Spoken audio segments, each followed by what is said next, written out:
All right. Here we go, back again on the other side of the coin. All right, welcome back to the other side of the coin, ladies and gentlemen. How you all doing? How you all feeling? It's been quite rough the last few weeks or so, especially this month of December. It's been very, very rough. But I mean, it gives us an opportunity. It gives us an opportunity to really delve deep into this situation and understand what has gone wrong from when. How can we better prepare ourselves? We can't keep continuously having this December period every single season. How can we better prepare ourselves? We're definitely going to talk about the squad depth. What happens when there's some injuries? Some of these players that,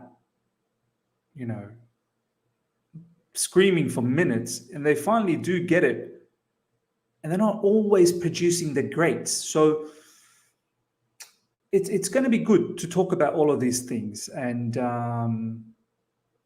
there's still more than half a season, well, just about half a season to go. And can we salvage something, I suppose? Can we salvage something? I think this is where it's going to be very, very interesting to talk about all of this stuff. There's already over 20 people live right now. Smash the like button straight away. Let me know where you guys are tuning in from. Let me know how you're feeling. I want to know how you're feeling at the moment about Chelsea, the way we're playing. Before we get into the whole discussion of where things have started to go wrong from, what can we do to prepare better? What have we learned? Some of our sort of backup players and all of that. I want to know where you guys are tuning in from, and let me know how you feel as well. Nearly 30 of you guys live right now. Smash the like button. Smash the like button. We try and get 100 likes if we can for the stream. That's the target on a regular basis. 100 likes on the stream. And if you're here for the first time, subscribe.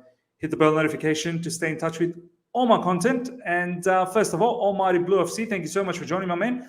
Big up, Ms. Bro. Defining couple of weeks to come ahead of us, but EPL board is a big fast to cancel our request. Will be interesting to see if Brentford game goes ahead since they're suffering too. Yeah, I mean, I can't believe it wasn't cancelled. Really, like, forget about the fact that I think their reasoning was that, you can still field a 14-man team. Forget about the fact that we can do that. It's a matter of the number of test cases that were positive. So you're really risking more cases to be positive in the upcoming days by allowing everyone to sort of stick together, because the ones that are positive, you don't know what they've done. You don't know how much that has spread. So as Thomas Tuchel said, every single day there's been some positive cases. Every single day for the past 4 days, apparently, something like that. So for Premier League not to stop that, it's quite appalling, to be honest. Very, very appalling. Sai Krishna, thank you so much for joining, my man. Hey, Miz, good to see you, man. Pranav, good to see you. Glad we won't be playing in December next year because of the World Cup. Yes. That's a good positive. We can skip the entire December period and have World Cup takeover during that time, 100%. Rashad with an unhappy face. Come on, mate. Let's see if we can use this particular session as therapy session, and hopefully we can get some brighter side of the scenario. Let's see if we can do that. Sorry, Krishna, there are rumors that that in Tuchel list of LWB is Theo Hernandez at the top. Okay, fair enough. I was going to talk about Lucas Digne as well. That's another rumor that's coming on. Akintao, watching from Dubai, man. I'm actually going to be going to Abu Dhabi and Dubai. I haven't told you guys. I wanted to keep it a secret, but maybe I'll let you guys know now, and then obviously I'll announce it later. I'm actually going to be going for the Club World Cup. I'll be there for the Club World Cup, so do look out for content from there. So I'll be in Abu Dhabi and Dubai in February, so that's going to be quite fantastic, taking my whole family there. I've got family there as well. I actually used to live in Abu Dhabi before coming to Australia, so yeah, it's going to be quite exciting. Kartik, Theo Hernandez would be expensive. Yeah, perhaps. Football extremist, I'm tuning in from Nigeria. Things like this happen, and that's what makes supporting a club entertaining. 100%, man. I mean, at the end of the day, we are still third and 6 points from Man City. So it's tough. It's difficult. But at the same time, it's not completely doom and gloom. And if we can just, start changing the form around, I think that's going to be important. We're going to talk about all of these very, very soon. Anand Agarwal, can I jump on the stream? My man, I'm not opening it up for the public today. I want to have a discussion with you guys through live chat. So unfortunately, I'm really, really sorry about that. Werner, I'm frustrated with the game last night. We essentially gave up lol, no spark, no shot, no nothing. Yeah, it was. I know it was a difficult situation. The circumstance is difficult. I get that. I know the players' mindset might have been a bit strange because they probably thought the game should have been postponed. They know some of their teammates have this particular disease, and fatigue is obviously creeping in. But even then, I'll share something very soon. Even then, I feel like our team needs to fight. If you're not going to fight, then you're not going to be one of the contenders. You're going to be fighting for top four again. It's going to be a dogfight. King Kai, watching from London, I'm disappointed about the way we've been dropping points. Yeah, man, 100%. I'm disappointed as well. Let's go, Miz. Thank God Kante is back, though, but he's almost got sent off. Yeah. I mean, incredible performance from Kante, a man who has not kicked a ball since he got injured and just jumps right in and starts high-intensity match against Wolves. So incredible. And he probably was close to being man of the match, alongside Thiago Silva, which is incredible. Kante doesn't play a match, comes in after injury, first match starts without getting eased back in, getting some minutes here and there or anything like that, just gets thrown into deep end and almost puts a man of the match performance.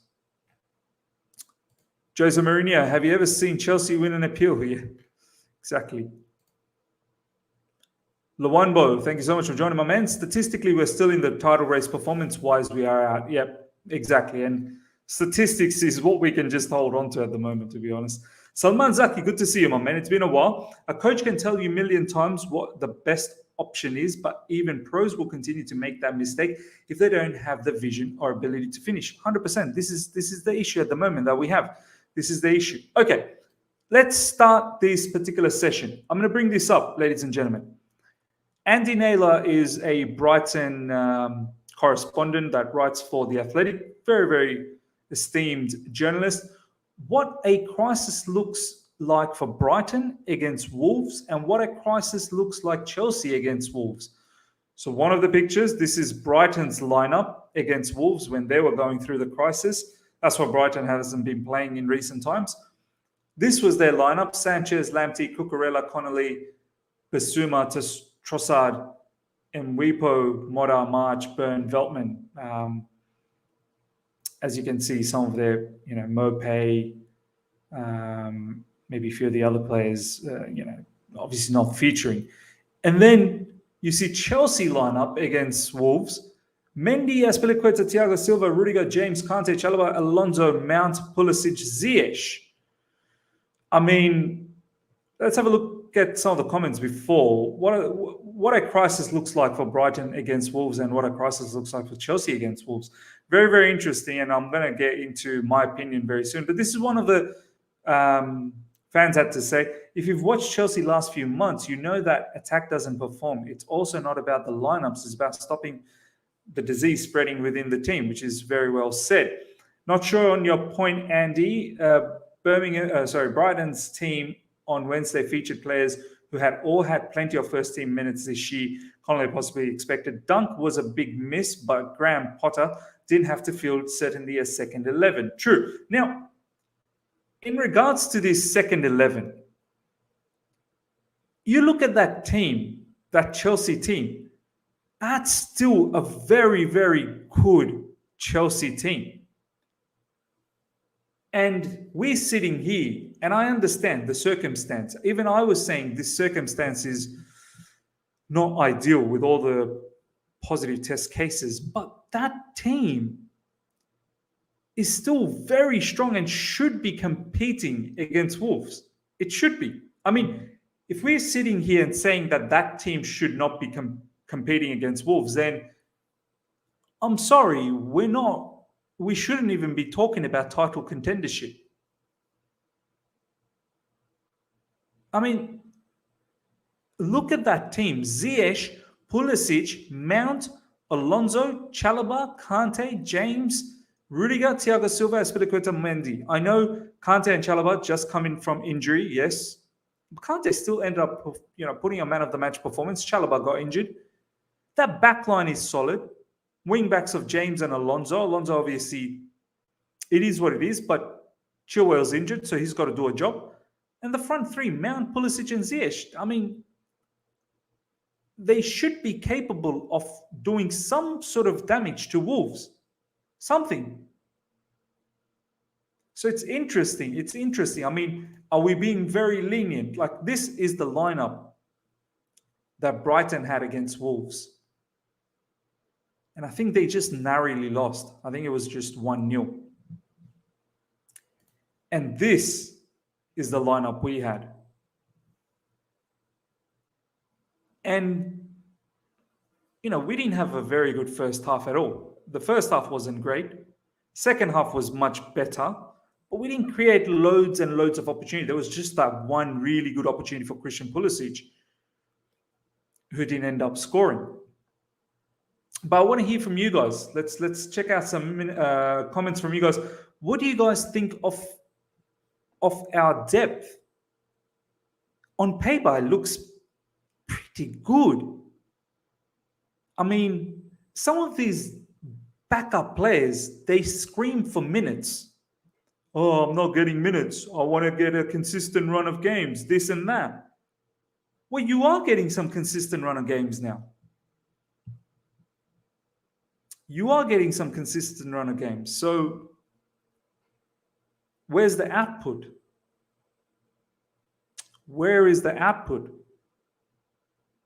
Players like Ziyech, players like Pulisic, even Mount in recent times. I know he's been banging in the goals, but those goals are not necessarily leading to us winning games. We're drawing, we're losing, and his performances have overall not been the greatest. Better than Pulisic and Ziyech, but that's not really a compliment. Ruben Loftus-Cheek is another one. He had a great start to the season, and then when we needed him to look after the midfield whilst there's some injuries, I don't think Ruben Loftus-Cheek has been that great.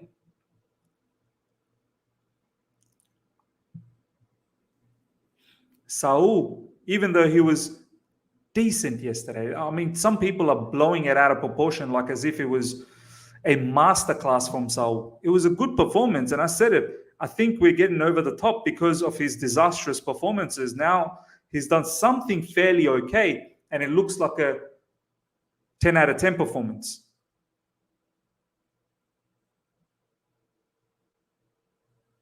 So, some of these backups that scream for minutes, once the first teamers are back, like your Kantes and Kovacic are coming back, some of these backups should not really scream for minutes. Once you go your Lukaku back, Kai Havertz comes back, Callum Hudson-Odoi, the competition is going to be very tough, and that's when you can't have some of these backups moaning and groaning for, oh, I don't get any minutes. Chelsea Football Club, there's going to be competition. And whatever little minutes that you end up getting, you got to do well. You have to do well. Before we check out some of the other interesting tweets, let's look at some of your comments. Let's see what you guys have to say about the team's depth and the quality. Are they good enough? Let's have a look. Football Extremists, that team. That's literally our first team, to be honest. Yeah. There's only a few players that were probably not the first teamers. But besides that, it was really first team.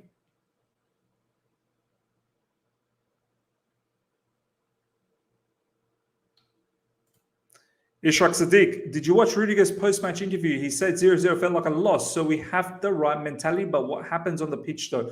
You're right, I did see it. And I loved that from Rudiger. I loved it. He's the one player that in recent times has been real, man. Coming out and talking real stuff. He's upset. And I want to see the players be upset like that. And you can see it on field. Rudiger, he does not like dropping points like this, and he tries so hard. Werner, if you remove Alonso, Chalobah, and either Pulisic, Ziyech, and replace it with Chilwell, Jorginho, and Lukaku, it's essentially our first team. Exactly.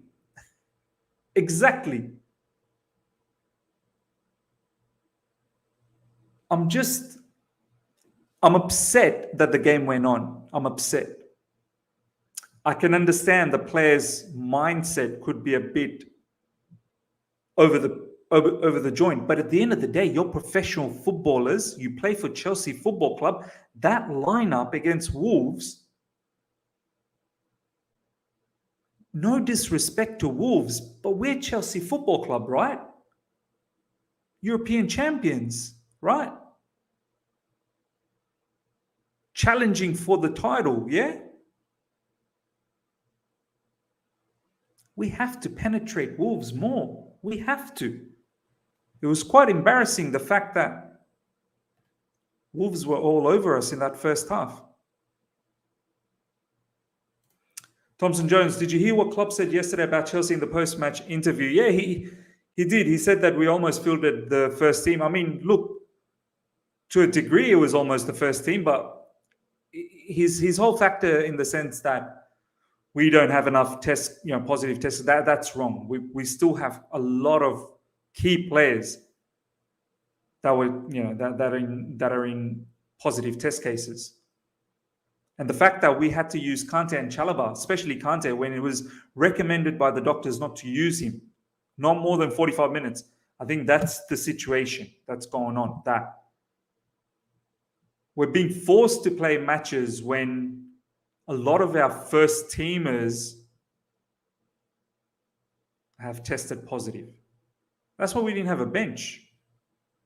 We didn't have a proper bench at all. Jensen, this team is good, but our form and mentality didn't match. So, Krishna, let's think about this individually. All of the players are world class, but when put together, they aren't able to shoot or score. Yeah, I don't understand why is our finishing so abysmal? Why? Marvo, our players have no idea of creativity when they're in the final third. Yeah, man, that's a huge issue for our players. Final third, Ziyech, Pulisic, even Mount at times. Final third is it's a mystery. It's a new space. It's a new planet. It's like they've never seen this before. You look at City and Liverpool in the final third. Ooh. They are quick. They know what to do. They're ruthless. And this is the question I want to ask you guys. All the players that we end up protecting and loving, and this is fine. As a fan, we should do that. We should support. But are they good enough? Are they actually good enough? Are they good enough to win title, like Premier League titles? Maybe they're good enough to win a domestic cup, or for example, a Champions League in a two-legged situation, knockout phase. Maybe they're good enough there, but gruesome league. Are we actually good enough? Some of these players.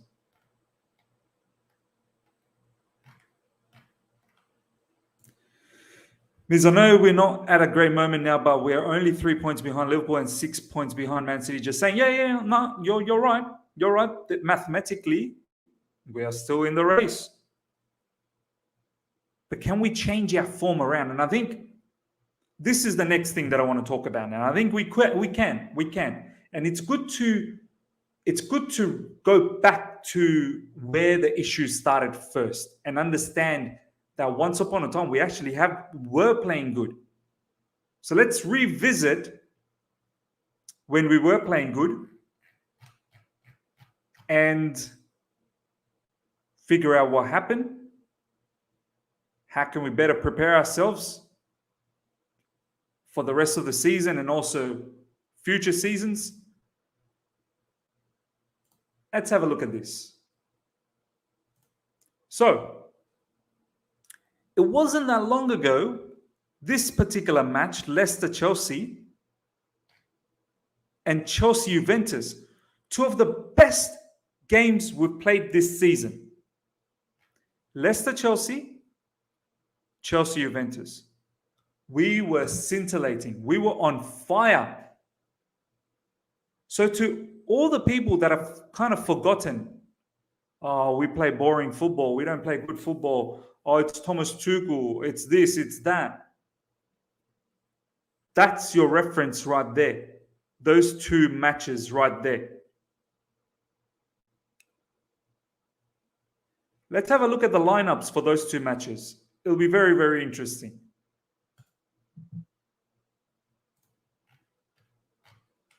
Lineup against Leicester. Mendy, Rudiger, Silva, Chalobah, James, Kante, Jorginho, Chilwell, Hudson-Odoi, Mount, Havertz. Look at that lineup, ladies and gentlemen. Look at that lineup. That back three is probably the best back three for us. Obviously, Christensen can come in as a rotational for Silva or for Chalobah, whatever the case is. Jorginho, Kante, and of course, Kovacic is in the mix as well. No doubt about that.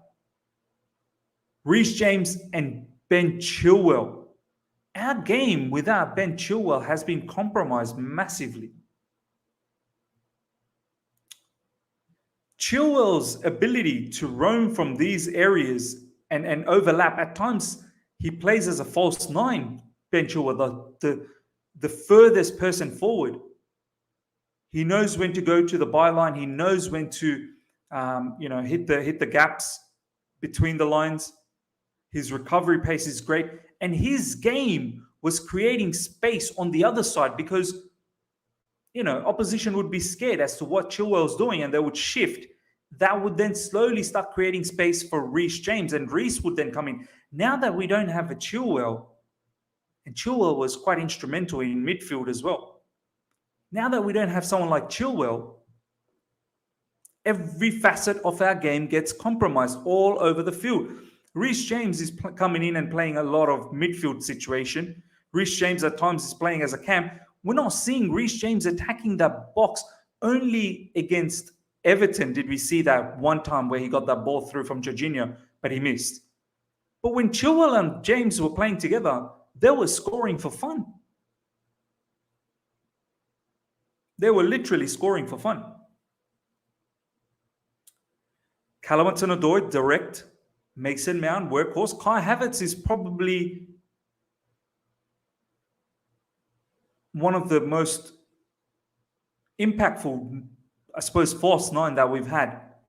And his games, before he got injured and now he's tested positive, his game was actually starting to look very good. Of course, Lukaku comes in, but Havertz as a nine was very, very good. Now let's have a look at the Juventus lineup.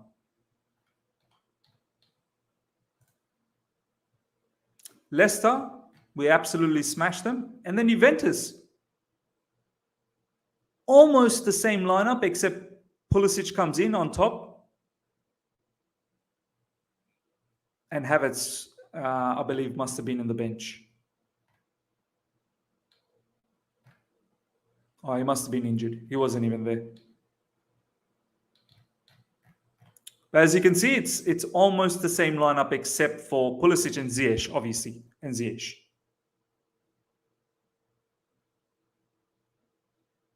But it's very interesting to see the back three, the wing backs and the midfielders, the double pivot. Very interesting. Now, before we get into the nitty-gritty of how it all changed from this point onwards, let's just quickly have a look at this super chat. Thank you so much, Chelsea's Own. Really, really appreciate everyone that provides super chats for the channel. Honestly, it means a lot. It does a lot for the growth of the channel as well. Chelsea's Own, thank you so much. We don't have a star player who can carry this team when times are tough. It is Mount, Ziyech, Havertz, Pulisic. I don't know. Our good players have different qualities which isn't gelling together. Yeah, that's the other issue. When there's adversity, who's actually stepping up as a leader from the front?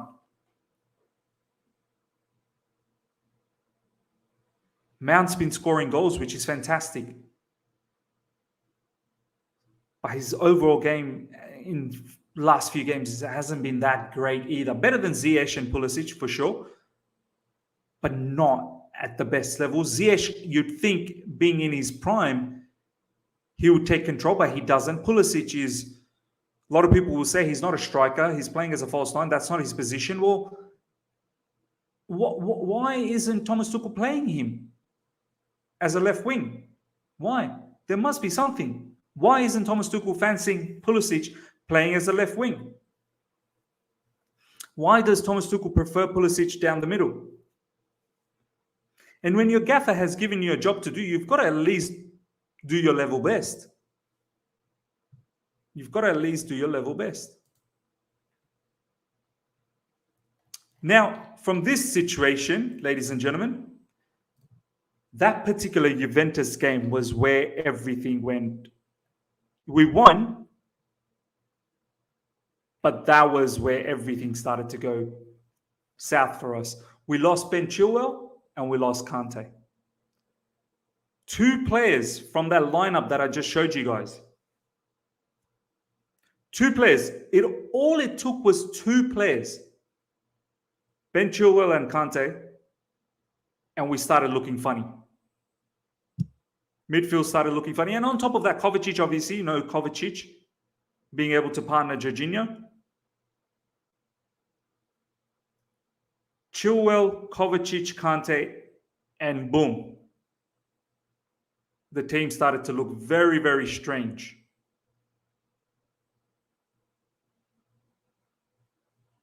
So I think it's very, very interesting to understand that Thomas Tuchel's system, the way it was working so well, had a lot to do with the wingbacks and the double pivot. And it's not a coincidence that the wingbacks were scoring a lot more goals than the forwards.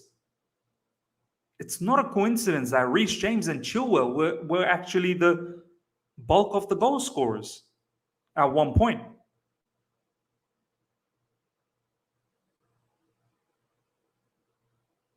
You take away Chilwell, you take away Kante, Kovacic, and we get decimated. And then since then, 1-1 Man United. Man United didn't do anything. We just couldn't finish. Chelsea 2, Watford 1. Thomas Tuchel said we stole points there against Watford. Watford were the better team. West Ham 3, Chelsea 2. That was a strange game, to be honest. 2 freak goals from West Ham, and then Chelsea, as soon as Kai Havertz got injured after the first half, the second half, we just didn't look the same again. Zenit 3, Chelsea 3. Such an open game. Such an open game. 3-2 Leeds. I mean, look, it's just incredible. The amount of goals we're leaking. 1 against Watford, 1 against Man United, 3 against West Ham, 3 against Zenit, 2 against Leeds. We just scraped a win. Goal against Everton Kids, 1-1. And surprise, surprise, Kante comes back against Wolves and it's a clean sheet. This can't be a coincidence, honestly. This can't be a coincidence. I think there's some crazy stats out there that when Kante plays, we generally end up getting more clean sheets.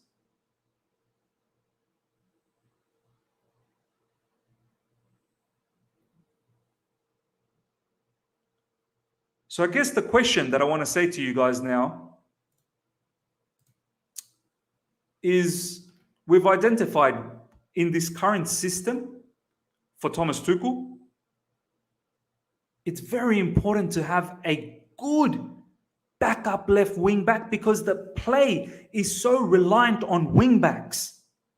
The wing backs to come inside the box like so. That's where the width is coming from. Important to have great backups in the wing back position. And it's important to have world-class quality in the double pivot. As soon as one or the other goes pear-shaped, his goals, his opposition's having fun. Rodrigo, thank you so much for the super chat, my man. Do appreciate this. It's been a long time since I saw you as well in the live chat. Good to see you. Miz, the trend of bad December has been since 2017. Yeah, it's incredible. We need to change this, and we need to think about how to prepare for it. We can't let this happen over and over again. Let's have a look at some of your comments before we start thinking about some solutions. Mohamed Duzay, Ruben Loftus-Cheek performances also dropped. Yeah, and it's a shame. As I said, in the double pivot, you need two strong midfielders, and Ruben Loftus-Cheek hasn't necessarily done well in that time where we had injury situations with Kante and Kovacic. You'd expect Ruben Loftus-Cheek to really do well alongside Jorginho, and he was quite passive. His final third decision-making was poor, if I'm being honest.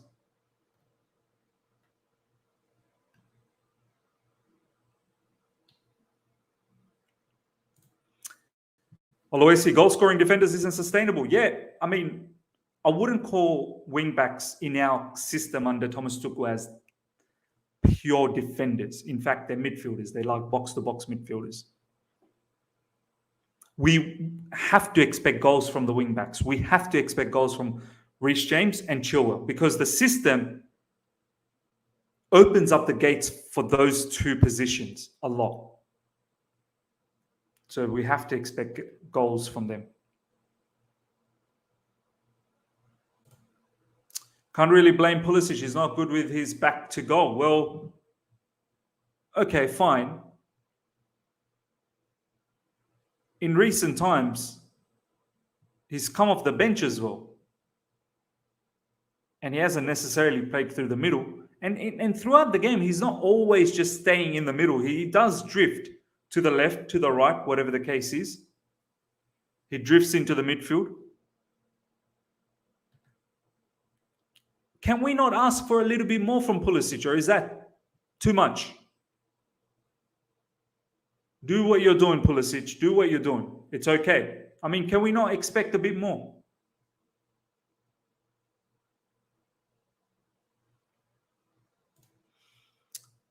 Tamara, our player's just good in one attribute, or two, not a player who can do much if it's not his way. Yeah, exactly.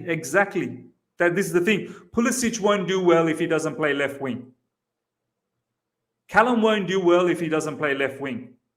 If you put Callum in right wing back, that's it. He's not going to do well. Pack up your bags.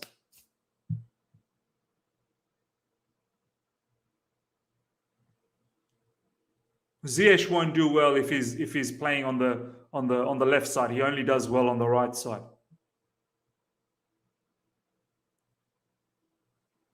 We have to do a job, man. We've got to still do a job.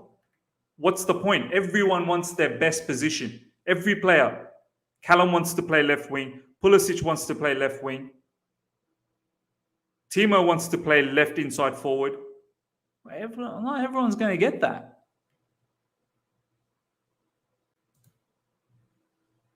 Lonwabo, the system is too dependent on defenders. That's my only problem with it.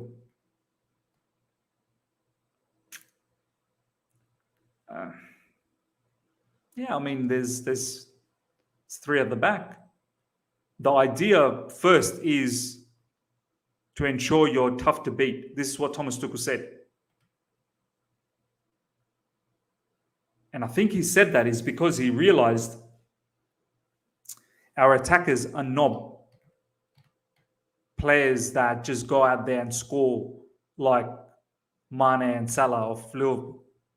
He realized that we need to stay solid at the back, and then if we can create chances up front, we'll take it. Bonolo, good point, Miz. In this system, we definitely have our best back line: Chile, Rudy Silva, Chilwell, Reece, and midfield Georgie, Kante, Kova. Yeah, yep, absolutely.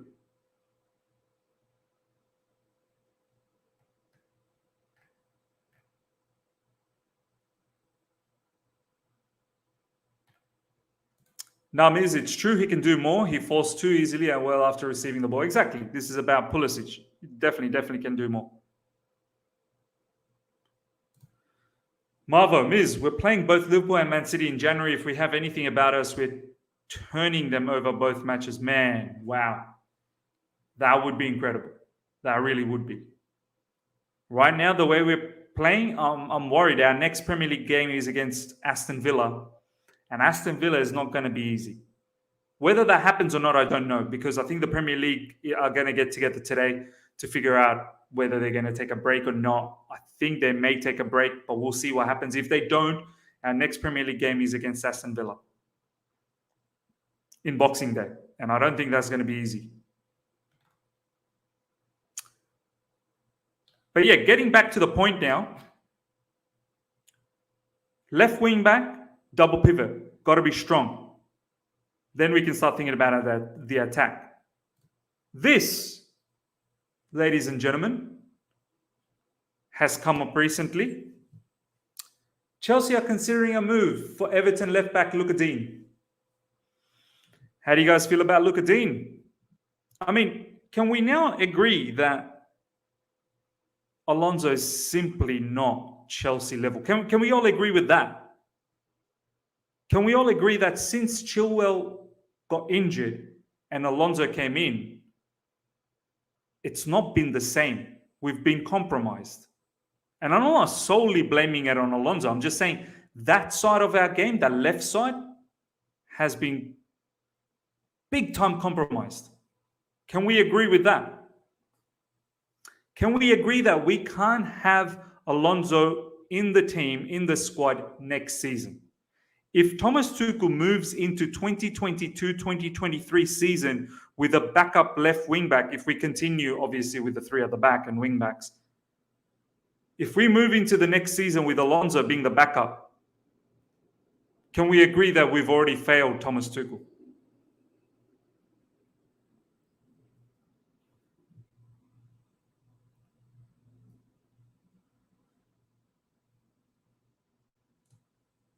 Amber, Lucas Digne would be a great deal. I believe so.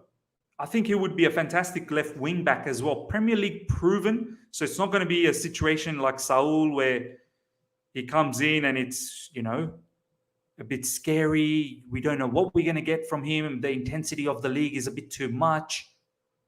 Lucas Digne knows the intensity of the league. I think he's just fallen out with Rafael Benitez. Lucas Digne is a set-piece specialist as well. Can be a bit erratic at times. Does get that odd red card here and there. But that's something that I'm sure Thomas Tuchel can coach and just say, mate, just be a little bit more disciplined. Attacking-wise, his crossing ability is great. Let's have a quick look at Lucas Digne's stats. Because as a wingback, you're gonna have to produce. You're gonna have to produce.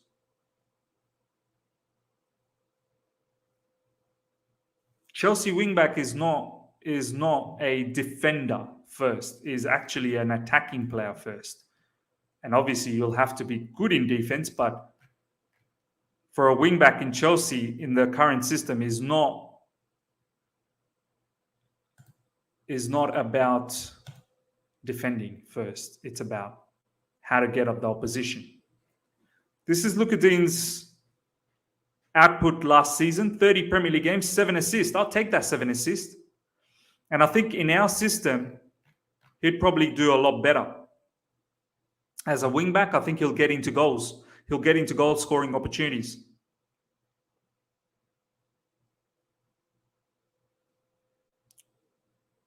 Seven assists. That's 2021. 1920. Let's have a look at that. 7 assists again. 35 Premier League games. 3 games in the Carabao. 1 goal, 1 assist. Let's go back one more year. 18-19 season. 35 Premier League games, 4 goals, 4 assists.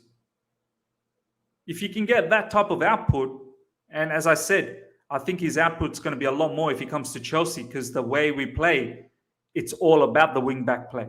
It's all about the wing-back play. This season, however, it's not been the greatest. 13 matches in the Premier League, 1,170 minutes. 2 matches in the Carabao Cup, 1 goal. But he's fallen out.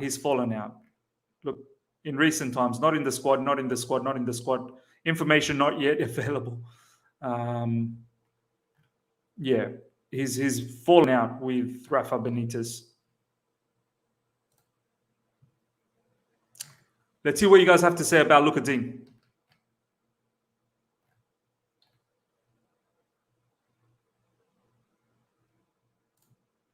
Amber, Lucas Digne had 8 assists in 1920 season in the league. Imagine him even forward. Yeah, absolutely. Bad night, good to see you, my man. Dean's crossing is really good, 100%. Kobina, good to see you. Dean was assisting Calvert-Lewin. We have Lukaku. Yep. Very, very well said. Pinpoint crosses. And I think once you get a player like him come through, the entire backline, midfield, the right side, everything's going to start looking good, because not having one side of the system work well, it takes a toll on all the other sides. Ladies and gentlemen, we've got 130 people live. Let's get those likes up to 100. We said the aim of the stream is 100 likes. Let's get the likes up to 100 if you guys have been enjoying it. I can't stress enough. I tell you guys this all the time. The likes are what drives the growth of this particular channel. And if you guys have been appreciating this particular stream, if you guys are appreciating this interaction with you guys, please smash the like button. Get those likes up to 100 straight away. That's a good jump, 54. Let's get a few more good jumps and get to 100 quick. Let's get to 70. Only 14 likes away from 70 if you're enjoying this particular discussion. Ayan, Lucas Digne isn't that good defensively going forward. He has a good cross in him. And as a wing back, we don't necessarily need him to be an ace defender. He's still a decent defender. He plays in a back 4 for Everton. He's not bad. But you got Rudiger. As long as you can attack well and pin the opposition down, I think that's going to be problem enough. If you attack in a very, very aggressive manner, the opposition's going to be scared. MXTTE, Lucas Digne would be a decent option going forward. Not sure how solid he is defensively though. As I said, if we can scare opposition in an attacking situation, I think that should be demoralizing for the opposition enough. Right now, our attack from that side is not the greatest. Our build-up is not the greatest. And opposition attacks our left side knowing Alonso is not the quickest player out there. At least Lucas Digne is not slow. The opposition team is not going to think they can just attack us on that side.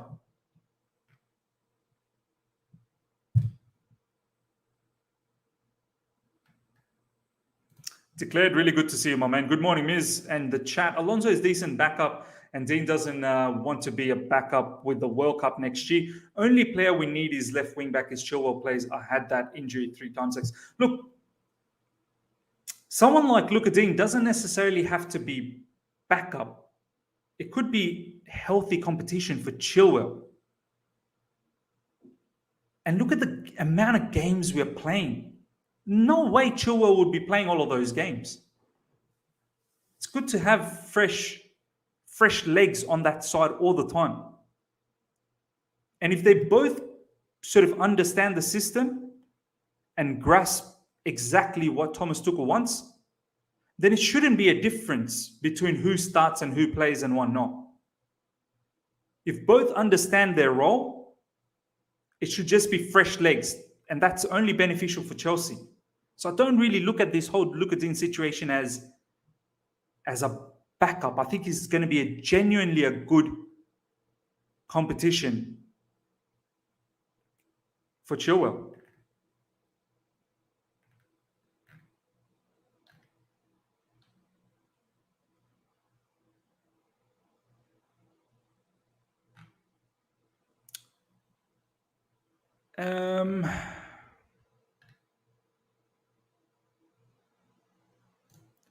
Ahmed saying, bring Saez from Wolves. He's good defensively and he scores goals. Yeah, look, Roman Saez is not going to. That's not the answer.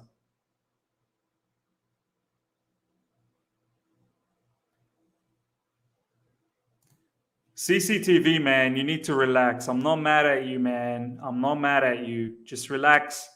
Just enjoy the chat like everyone else.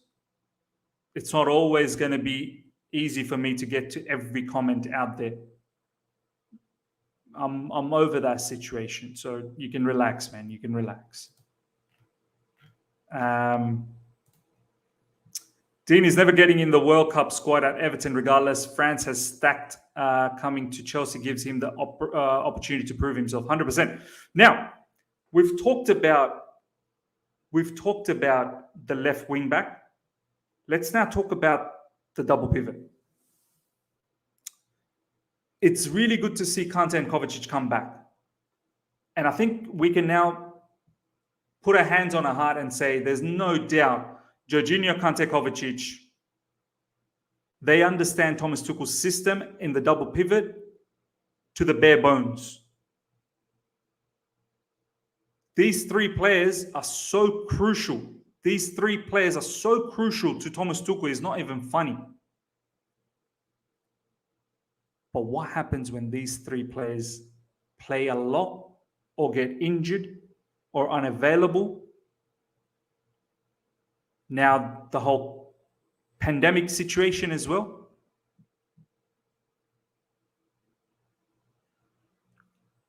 Is a player like Ruben Loftus-Cheek good enough? And this is where I need you guys to start thinking about the second half of the season and in the future, next season, when we want to challenge for titles. And even this season, for the second half, what do we do? We've now agreed that we need a left wing back. We definitely need a left wing back because our system is compromised without a very good left wing back. But in the second half of the season, if we lose again Kante, Kovacic, or Jorginho, are we going to be in the mud? Can we rely on players like Ruben Loftus-Cheek and Saul Chalobah to drive us for a title run, to drive us in the Champions League, to drive us in the domestic cup? Ruben Loftus-Cheek, Saul. Chalobah is really a RCB. I mean, he just fills in. So we shouldn't really put Chalobah there. Do we need a defensive midfielder in January?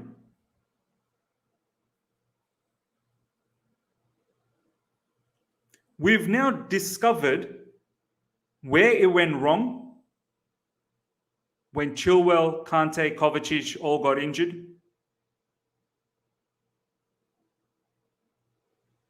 And we've all realized that players like Alonso, players like Saul, Ruben Loftus-Cheek, they're not necessarily going to be able to help us drive for the titles.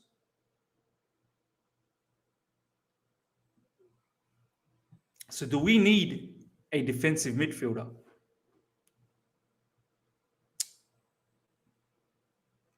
Kante, Jorginho. Jorginho just turned 30. Happy birthday to Jorginho.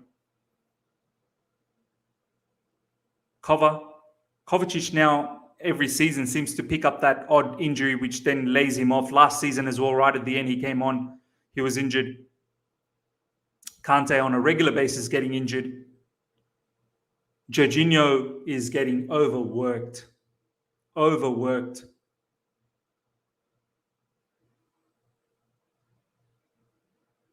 We've now realized that our depth is not as good as we thought.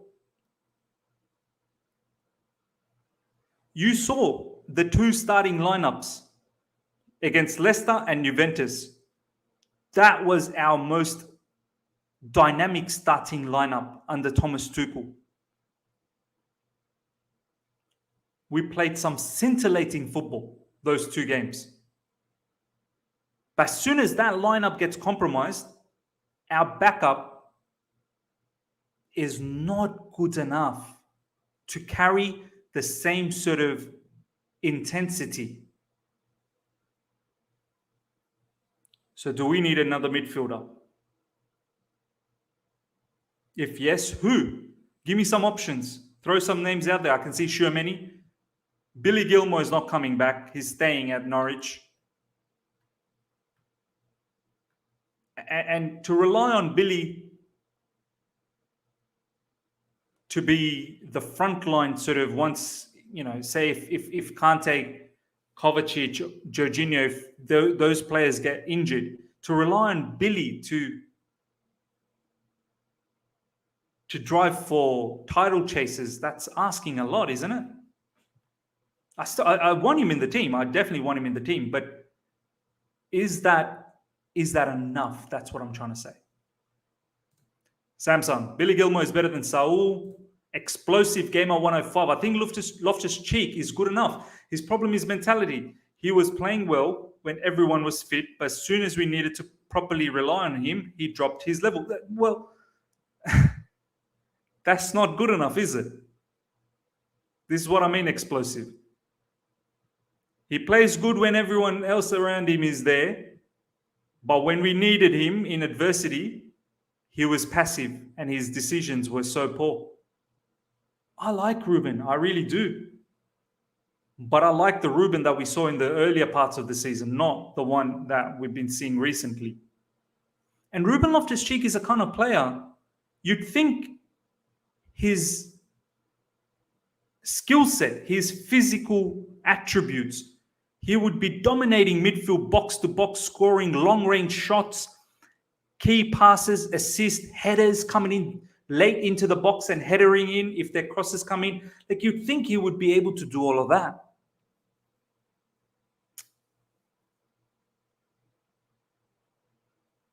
But he hasn't. In Life No Limits, I'm a massive Ruben Loftus-Cheek fan, but let's be honest, he hasn't taken his chance. He hasn't even had one game where he's been the star man. So for me, for right now, he's a squad player. Yeah. He's not someone you can rely on to carry you on in the midfield when the chips are down.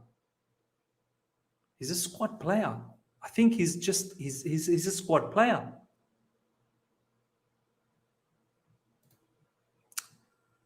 Yes, who that is, who knows? Rice isn't coming because it would take 100 million. Tchouaméni looks promising, but that's another risk like Saul. I don't know if Tchouaméni is absolute risk like Saul. Tchouaméni for France, I've seen balling out, man. And his game suits that Jorginho role to the T. This is why I don't fancy Rice, because even if we had Rice against Wolves, it would be just as like having Chalobah there, because Rice is not that type of a player. He's not a technical, touches the ball a lot, distribution. Rice doesn't want to touch the ball that often. That's what I've seen most of the times.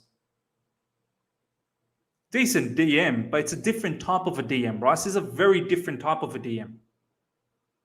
What we're looking for is more like a Jorginho-esque kind of a DM. Tchouaméni fits that. And Tchouaméni's been doing really well for Monaco as well. Saul, if I'm being honest, he wasn't even that great for Atletico for the last couple of seasons. So it was a very strange selection for us. Atletico was trying to get rid of him because he wasn't great over the last couple of seasons. Before that, he was. But in the last 2 seasons, Saul wasn't great. Tchouaméni on the other side. I think young player of the season, he won last season in the French league. France international, plays quite regularly.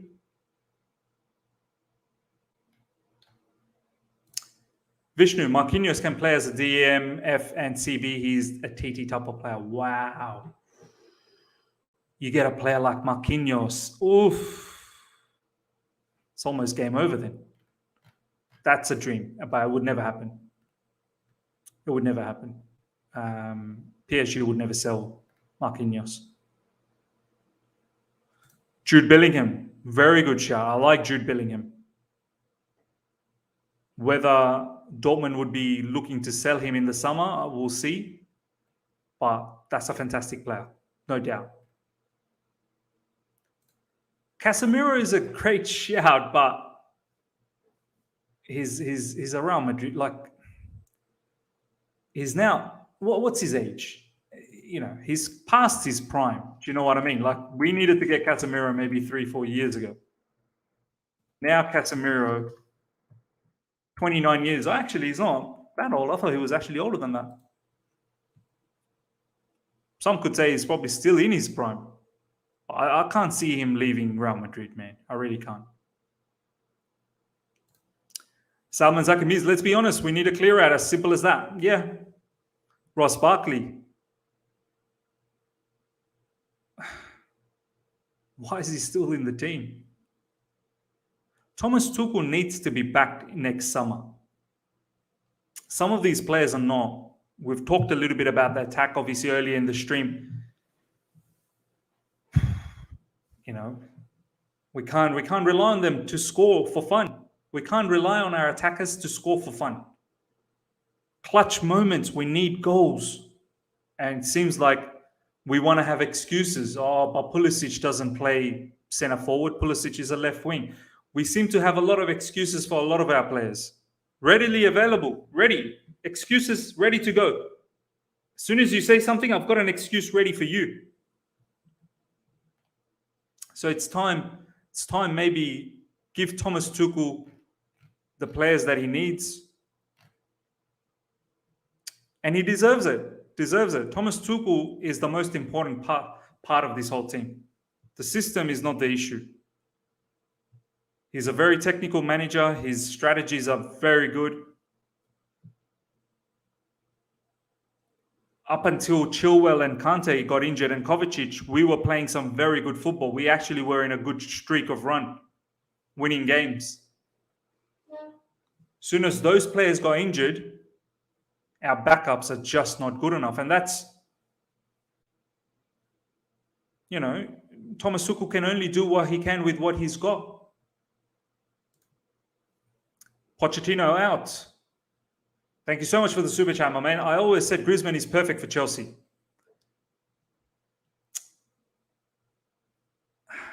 I'm not a massive Griezmann fan. I don't think he's not that great anymore. He's in the twilight of his career, to be honest. And on top of that, just as a side note, he's heavily involved in like racism row and whatnot. So don't want that type of player coming into our football club.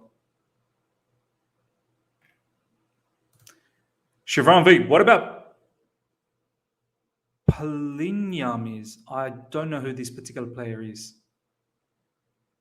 Shriram, let me know where he plays and whatnot. I don't get to watch as much as football as some of you guys in terms of all different leagues and whatnot. Who's Palinya? Let me know.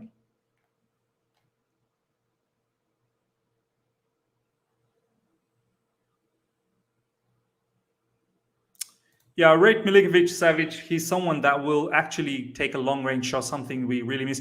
Milinkovic-Savic is a very, very good player. I've seen Lazio play a few times this season under Sarri, but he's more of an 8 in a midfield 3. So if Thomas Tuchel ends up changing to a midfield 3, no problems. I'm happy to look into a player like Milinkovic-Savic. And you're right, long-range shots, coming late into the box for headers. Very good player, no doubt about that.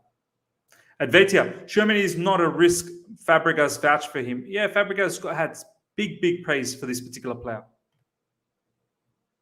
Google Ethu, means in my opinion, Cho, Werner, Ziyech, Pulisic should all get sold next season for me. Look, I've said it. Some of these players, I don't know how long we can harbor them in our team. You have to produce minimum 10 goals if you're an attacker. Assists as well. And if you're not doing that kind of numbers, then I'm not here to babysit you guys here. Just because you guys are Chelsea players, that's it. Let's just keep you guys with us because we are in love with you. Yeah, we support you, but if you're not producing, Pulisic in his 3rd season, Ziyech in his 2nd season, Callum as well. I know he's young, but you got to produce, man. You have to produce. Callum was doing well up until some of the players came back from injury, and then all of a sudden Thomas Tuchel started benching him again. Something about Callum that Thomas Tuchel probably just doesn't feel comfortable all the time. We can't just blame Tuchel. Oh, why doesn't he play Callum? Surely he probably doesn't play for a particular reason. There must be a reason. There must be a reason for all of these players.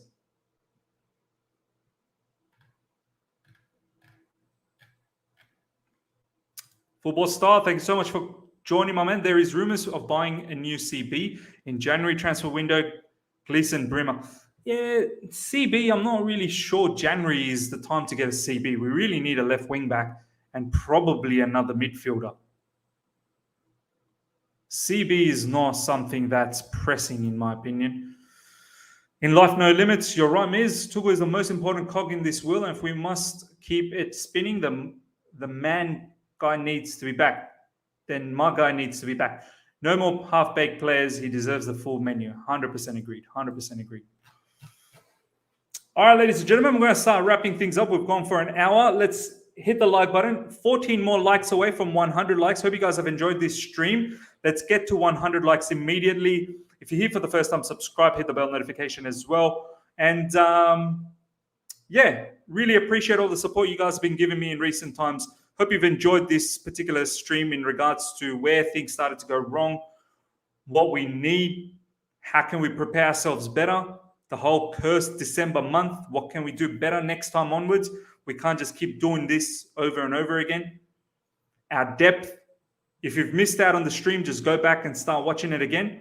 8 more likes away from 100 likes. And do check out my recent videos for the review, the match review. If you haven't seen, check out the watch along. The timestamps are there if you want to catch certain parts of that watch along. And I may drop another video later in the evening, UK time, 8-ish, 9-ish, probably around that time. Do look out for it. Could be about any particular topic. So yeah, do check that out. Until next time, everyone, take care. It was a really good, enjoyable moment with you guys. Really enjoyed this time. So until next time, take care and see you.